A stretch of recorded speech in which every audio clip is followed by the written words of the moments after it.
David Martinez is a high schooler in Night City. He attends the prestigious Arasaka Academy, but because of his lack of prestige, he doesn't mix well with his classmates. David's mother is a medic. She works a strenuous amount of hours to pay for her son's tuition, and she hopes that by sending David to a prestigious school, even if he doesn't fit in, he'll be able to create a better life than the one she made for herself. But that's why you gotta prove him wrong. You have to work hard and rise through the ranks. My son at Arasaka Tower, top floor, I can just see it.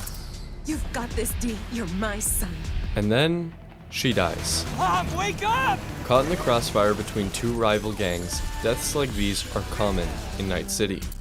The quote, "Nobody ever leaves Night City except in a body bag," rings true in the anime Cyberpunk Edgerunners.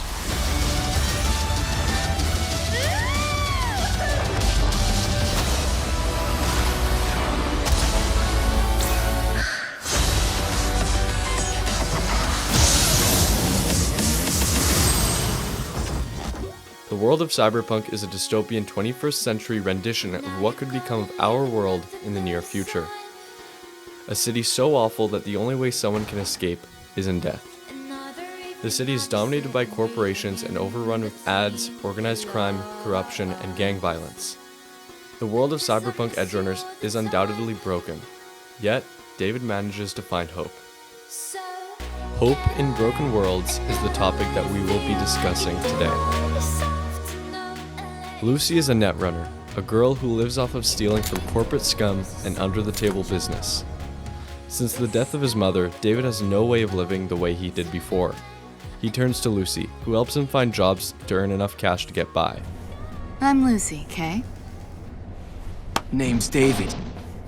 As their partnership blooms, Lucy shares her dream with David. Her hope is to one day escape Night City and go to the moon. Just how the moon is Lucy's hope in Night City, David's is to become the person who can take her there. Gonna take you there myself, fly you to the moon. That's a promise. The trope of hope as a person is not unique to Cyberpunk alone. It repeats itself in other broken worlds, notably in Chainsaw Man.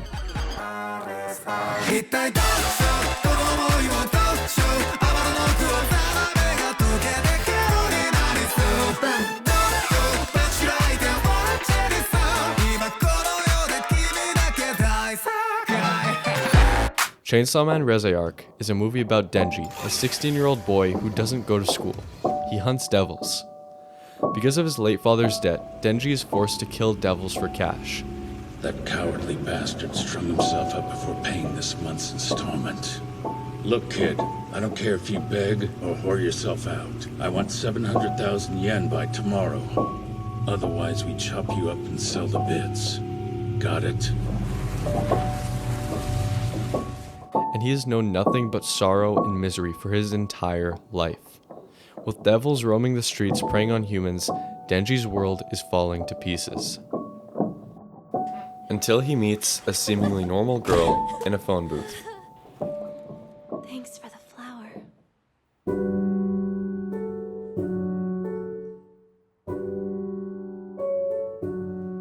Reze works at a cafe, a stark contrast to Denji's devil hunting job. She is Denji's hope, and spending time with Reze is the closest he's ever been to normal. She offers to run away with him, to escape the miserable life he'd been leading up until that point. Hey, Denji. I've been thinking about you a lot. Like I said before, your situation's pretty strange.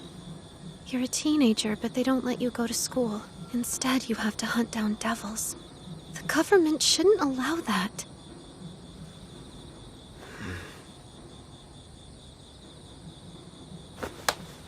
If you quit your job, we can run away together. I'll be able to give you a happier life, I promise. And I'll protect you. Please. Suddenly, there's hope in Denji's broken world. Even when it turns out Reze is a devil herself, trying to get a hold of his chainsaw heart, Denji holds on to the idea that he could still run away with Reze and live the quiet life of a country mouse with her. Want to run away together? I can watch your back. You'd have a better chance of escaping. I've killed many, many people in my lifetime. If If you were to let me get away with my crimes, you'd be complicit in every last one of those murders. Do you understand? However, in both Cyberpunk Edgerunners and Chainsaw Man the Reze arc movie, hope is used as a temporary escape from their awful reality. David hopes he can take Lucy to the moon, and Denji hopes he can run away with Reze. However, these hopes are simply distractions from reality. In both cases, hope is used as a crutch for comfort instead of a catalyst for change. Hope is a drug, and like with all drugs, it comes at a cost. When the price for hope outweighs the result, the conclusion is inevitably tragic. Right here, it's me, it's Lucy, please! David, come back to me! Come back! David gives his sanity for Lucy's dream, and Denji gives his heart for Reze's. Poor naive boy. You never learn. Reze! Wait! Don't go!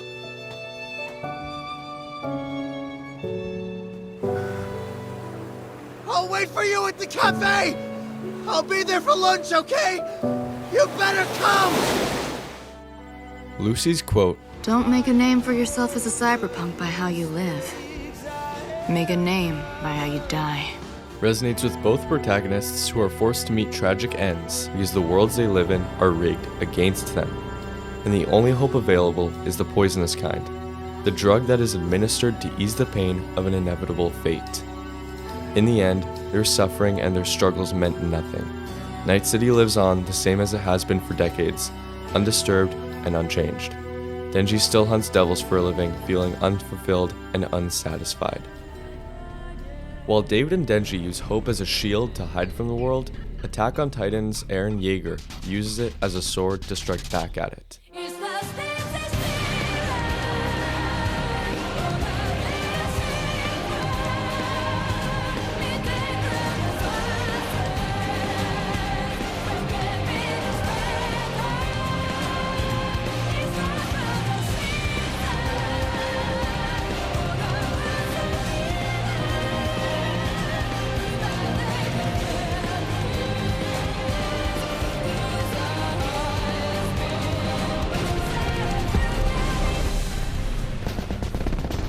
Attack on Titan perfectly demonstrates the topic of hope in a broken world. Eren Yeager is a boy who lives inside a city surrounded by walls to protect the people from the giant man-eating titans that roam the vast plains surrounding the city. Eren's hope is to escape his hellish reality within the walls. We live in a cage. All we do is eat and sleep. That's it. End of story. We have the peace of mind of livestock. Trapped inside a cage under the guise that it's for his own safety, Attack on Titan takes this drug of hope and exposes its most lethal side effect: obsession. Eren does not use hope as a crutch, but as fuel for a fire that eventually consumes him. His hope for freedom becomes so distorted that it requires the destruction of everything else. In the end, the result is the same as David and Denji's, a tragic fate where the cost outweighs the result. You were right. I'm not free, Armin. I'm a slave to freedom. Eren's hope for freedom doesn't break the cycle of violence, it perpetuates it. In the epilogue of Attack on Titan, we see that humanity's nature is unchanged by Eren's actions, and it continues down the never-ending road of violence. Eren's hope for freedom is internal, unbound by any earthly authority. But in the two previous examples, hope was portrayed as a girl. But like in Attack on Titan, hope doesn't have to be a girl. Hope doesn't have to be a character or even a place. Hope is an idea that can be portrayed in any way, shape, or form. It could be trying to save the sun from a light-consuming virus with an alien rock, leaving your dying planet to find a new home for humanity, destroying modern society to rebuild it from the ground up, finding a cure to a zombie virus, or clinging on to your sanity when your entire reality is shattered, or even seeking shelter in fictional worlds to escape from our own. Maybe the reason why I and so many others love these shows, movies, books, songs, and games is because they serve as a vessel for hope in our broken world. Many of us fall into the same trap as David and Denji, waiting for a metaphorical girl to save us from the reality we refuse to face. Instead, we should be tiptoeing the line between obsession and safety to find a third option. This third option finds its personification in Loki.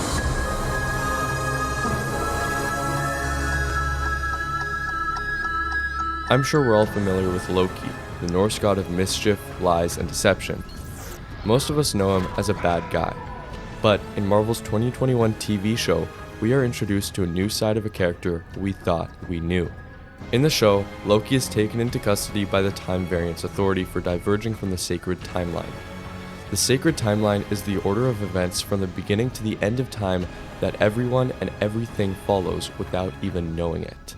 But then the all-knowing timekeepers emerged, bringing peace by reorganizing the multiverse into a single timeline, the sacred timeline.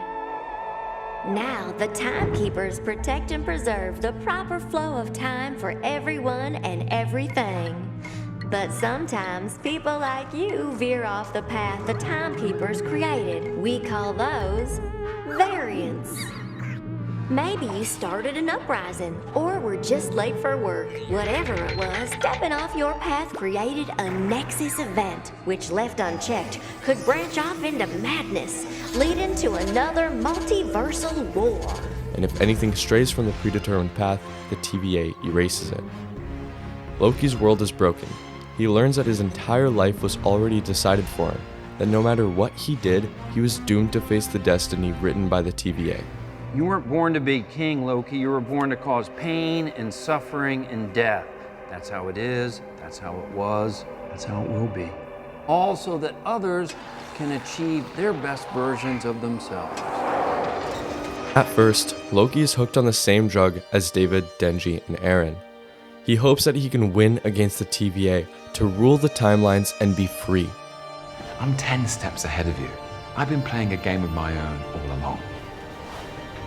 What? Charm your way in front of the timekeepers, hustle them, and seize control of the TVA? Am I getting warm? A double cross by history's most reliable liar. However, Loki changes his point of view and sees hope for what it truly is. Annihilating is easy. Razing things to the ground is easy. Trying to fix what's broken is hard. Hope is hard. Hope is a drug that is hard to control. Like a fire, without it, you freeze. If it's too small, you need to huddle closer in complete reliance. And if it grows too big, you risk getting burned. Loki abandons his selfish hope and replaces it with selfless sacrifice.